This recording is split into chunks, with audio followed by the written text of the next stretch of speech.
Clip clop to the rock and the party just won't stop. Welcome to Mystara for a subject that started on a lark and started expanding as I just realized there was a lot of information on it. So today you're going to watch me whip and neigh for a surprisingly in-depth subject, the horses of Mystara. From the Ylari purebreeds to the sturdy steppe ponies of Ethengarian, the magical mounts of Alfheim, and more, this was a topic that was far more expansive than I originally thought when I started. I'm Mr. Welch and it's time to pony up the bar and start horsing around. The horse in Mystara is a ubiquitous animal. Almost every nation has some sort of cavalry, and in the known world, horses can be found in the service of every human nation. Even the island nations of Irindi and Minrathad will still use horses to pull a plow or to travel between the various cities on each island of any size. They're almost sacred animals in places like Ylari, Ethengarian, Corundan, and of course the horse clan in Ethengarian. For many peasants, their horse is their most valuable possession, so it makes sense there's actually quite a bit of information on them. Even normal riding or pack horses have distinctive uses depending on the nation. The desert nation of Ylari breeds its horses for speed. The poorest quality Elysian mounts are just as fast as the typical riding horse anywhere else. Normal quality mounts have an average speed of 80 compared to the normal horse's move of 60, and the best quality steeds top out at a staggering move rate of 100. That is only 20 movement less than a quickling. Ylari take their horses very seriously, as you can expect. The downside to this is that Elysian horses are frequently inbred, and 50% of the best quality horses have some sort of problem. These can be as serious as having brittle bones, or just as simple as being untrainable. Ylari horse merchants pride themselves on being able to spot problematic horses. At least the scrupulous ones do. There are quite a few merchants that will disguise the problem to get rid of sickly horses to unsuspecting buyers. Foreign buyers are strongly suggested to bring a local they can trust to inspect the horses for them. The Ylari are more than happy to sell their horses to anyone, including foreigners. However, aside from the possible health problems of the horse, they're also several times more expensive, with the best horses costing more than 6 times that of normal riding horses. Ethengarians are born in the saddle. Their horses tend to be smaller in terms of size, but just as fast and are known for being incredibly durable in intelligence. The horses of the steppes are the equivalent of war horses, though not as large as a normal war horse. They can't trample, but the best steppes horses are noticeably faster than war horses and also, again, more intelligent. Because the Ethengarian people are trained to ride from an early age, they tend to bond with their mounts.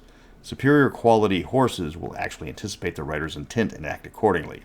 The best quality mounts will actually give a bonus to the rider's horse riding skill. Unlike the Ylari, Ethengarians are loath to sell their mounts to outsiders. However, if an outsider impresses a Khan or similar leader, they will be given a horse as a reward. There are few honors higher than this for an outsider in Ethengarian. In the Thyatian province of Corundan, they are obsessed with horses. Unlike Ethengarian and Ylari, they have countless breeds of horses that they employ for different reasons. The heavy cataphract cavalry are mounted on large war horses that can carry an armored knight at full speed into the enemy. Lighter horses bred from Ylari stock are used as scouts or skirmishers for maximum effect. Corundans treat their horses as tools, and if a need for a horse with a particular trait is needed, they will breed horses with that trait to create a lineage of them. There's no special type of Corundan horse. They will use every breed to maximum effect. Corundan horses tend to be well bred, with little chance of genetic defect or deviance. The wealthiest Corundans will own horses from across the known world as a source of prestige, and there are horse breeds exclusive to just certain noble houses in Corundan. The horse clan of the Ethengarian have built their entire culture around the horse. While horses aren't unknown in the other clans, the horse clan will have more of their totem animal than they have tribal members. They rode their horses against the orcs before the rise of the Great Plateau, and after the rise they made it imperative to keep up the health of their mounts. They have created several species of wild horse and let them roam over the plateau to keep a fresh source of new horses to breed with, making horses the second most common animal on the plateau after bison. Ethengarian horses are both fast and strong, acting as riding horses only with maximized hit points. As the horse clan is largely cut off from the rest of the world, Ethengarian horses are incredibly rare in the lower lands and are worth no small amount of gold.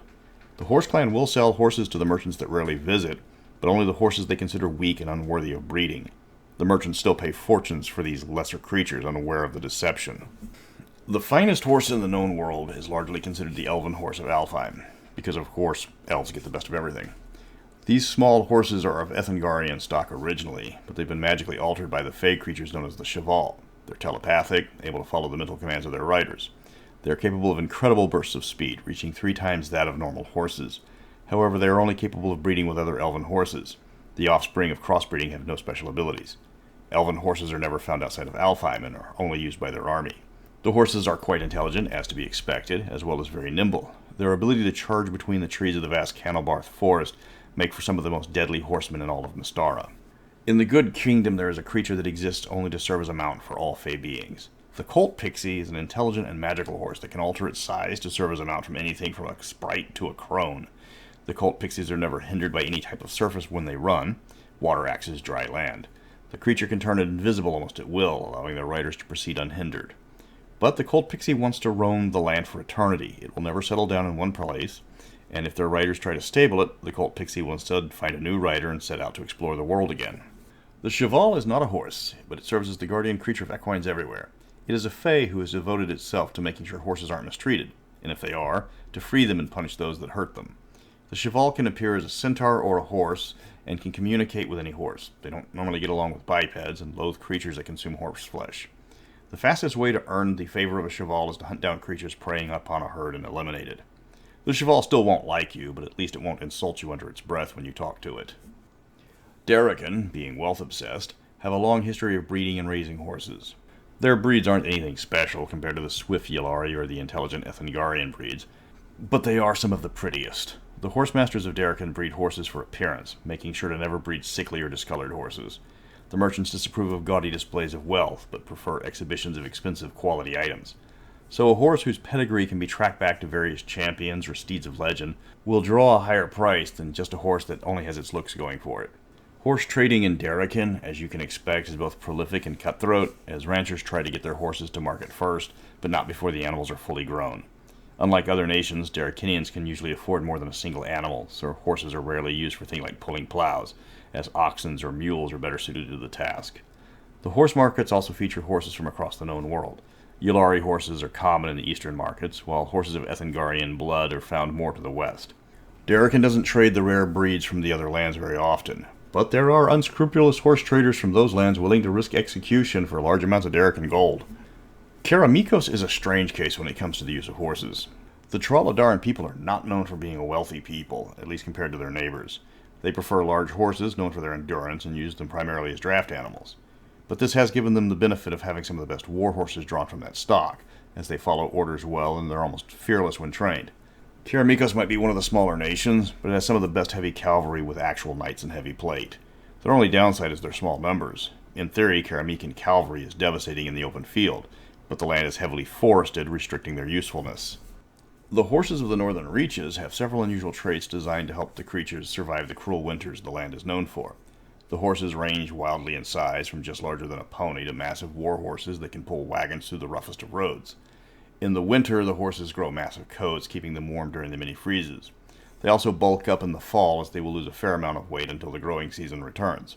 They are deceptively fast, capable of bursts of speed unseen in other breeds. The pace can't be kept up for long, but it can help chase down wounded prey before it escapes. The breeds don't do well outside of cold environments, making them unsuitable for southern and western neighbors. They do reach as far as the Helden freeholds in Norwold, though not in great numbers. In the Savage Coast, horses are a vital asset in two of the baronies, Guadalante and Cimarron. Guadalante is known for its large open spaces and its ranching. Horses are a must. Cimarron moves large amounts of cattle down its trail, requiring horses to keep the herds under control. Both of them use a similar type of horse, one that is very hardy and quite intelligent.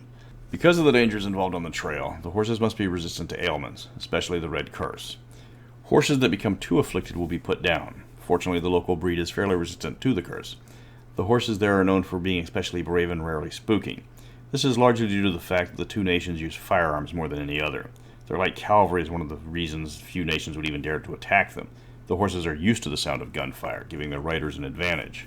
There are several other horse-related creatures found in the Savage Coast, apparently the result of some mad mage's experiment.